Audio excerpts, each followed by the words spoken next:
the reason I contacted you is because this one of the historical examples Catherine and I ran into, and this became a huge epiphany for me, is Charles Richet, who was a French researcher in that time. So he worked in early 1900s. In 1913, he was given Nobel Prize for this work.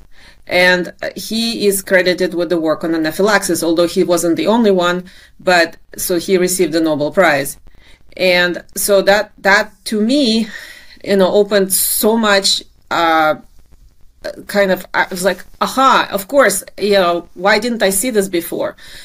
But basically, when you look at this work and then when you look what preceded and what went after, you kind of understand a few things. First of all, everybody who is, let's say, closely familiar with this history and work cannot think that it's possible to vaccinate. It's impossible to vaccinate for anything.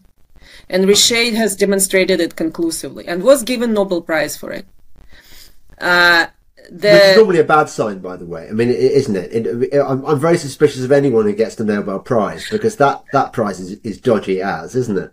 The prize is dodgy, and it's interesting that he was given the Nobel Prize while he never himself said it's impossible to vaccinate. But when you read his work, it's impossible to vaccinate. But I think they gave him the prize because he figured out how to poison everyone by sensitizing them to the most commonly occurring things in their environment. It's the most ingenious way of poisoning. So he was a bad guy. Yes, he was. He was a committed eugenicist, and which at that time, everyone should realize eugenicism was a fashionable society attitude. Huge. Right? So, all the well-to-do classes were subscribing to it. The good breeding was always, promoted. And at the time, the sentiment was, well, how can we help the poor classes being less dirty and less numerous? Okay? And so... yeah, make them less numerous, aka kill them.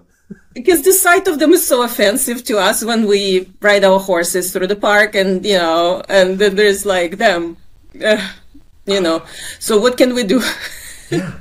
Yeah.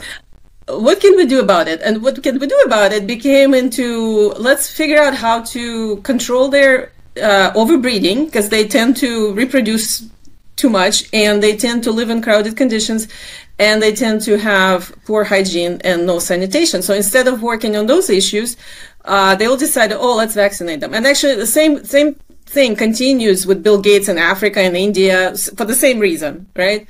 Yeah. But all of these thoughts extended now to us, to normal people, right?